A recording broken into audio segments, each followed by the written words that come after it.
All right, let's get right into it. We're going to talk about something that I think drives everyone a little crazy. It's that gap, you know the one, between what we know we should be doing and what we actually end up doing. It's a huge challenge, where all our great intentions just seem to fizzle out before they turn into real action. Seriously, does this feel familiar? You have a solid plan. You've done the research. You know exactly what the next move should be for your career or a big project. But then, when it's time to actually do the thing, nothing.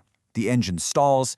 It's an incredibly common feeling, trust me. But today, we're going to put a name to it and, more importantly, find a way to fix it. So there's actually a name for this feeling. It's called the knowing-doing gap. It's that frustrating space between your intention and your action. But here's the good news. This isn't some personal flaw.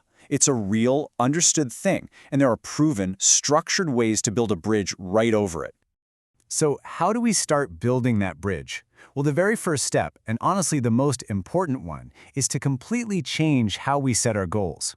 We've got to stop thinking in these big, fuzzy, vague terms and start using a framework that's way more powerful and concrete.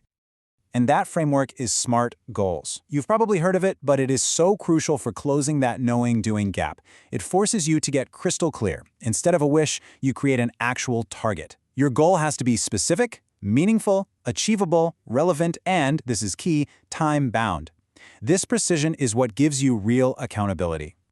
Let's look at a real-world example. On the left, you have a classic vague goal: increase visibility. I mean, what does that even mean? How do you know when you've done it? It's impossible to act on. Now look at the right. That vague idea is transformed into a powerful SMART goal: secure one speaking slot at a Q3 industry conference by August 30th. See the difference? It's specific, you can measure it, it's doable, it's relevant, and it has a deadline. Now you have a real mission. Okay, so having a fantastic SMART goal is a huge step forward, but it's still just the destination on your map. You still need the step-by-step directions to get there. That's what this is all about, creating a plan for execution. We need to build what's called an action anchor, something that ties that big goal to your everyday reality. And anchoring that action is a pretty straightforward three-step process. First, you break it down. You take that big SMART goal and chop it into smaller, manageable sub-goals. Then, you define the who, when, where. For every small step, you get super specific about who's doing it and exactly when and where it's going to happen. And finally, the secret sauce. You use if-then planning to make acting on it almost automatic. And this isn't just some nice idea. It's backed by science. This quote here really gets to the point. Researchers and motivational scientists have found this one simple technique that can dramatically boost your chances of actually following through. It's called if-then planning, and it's a total game changer. So what exactly is if-then planning? Think of it like a simple piece of code for your brain. You're creating a pre-planned response to a specific cue.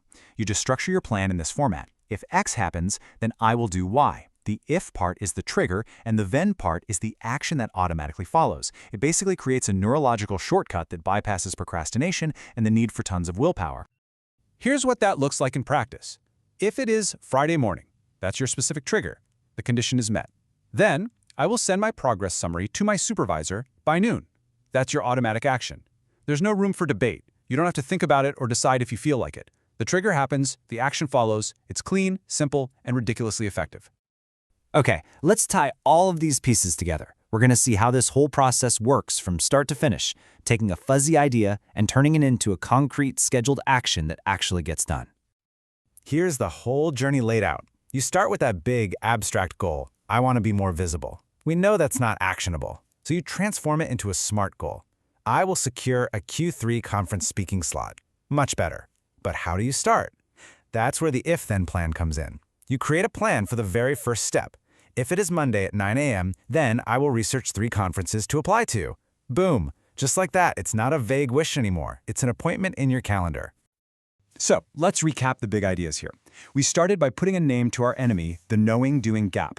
Then, we found our first weapon, turning those vague goals into sharp, targeted SMART goals. From there, we learned to break those big goals down into smaller, less intimidating pieces. And finally, we learned how to create automatic, neurological triggers for action using simple if-then plans. So now, I want you to bring this back to your own life. Take a look at your to-do list right now. What's the biggest, haziest, most abstract goal sitting on there? Using what we just talked about, how could you make it specific and time-bound, like right now? And what's the very first if-then plan you can create to finally get the ball rolling on it today?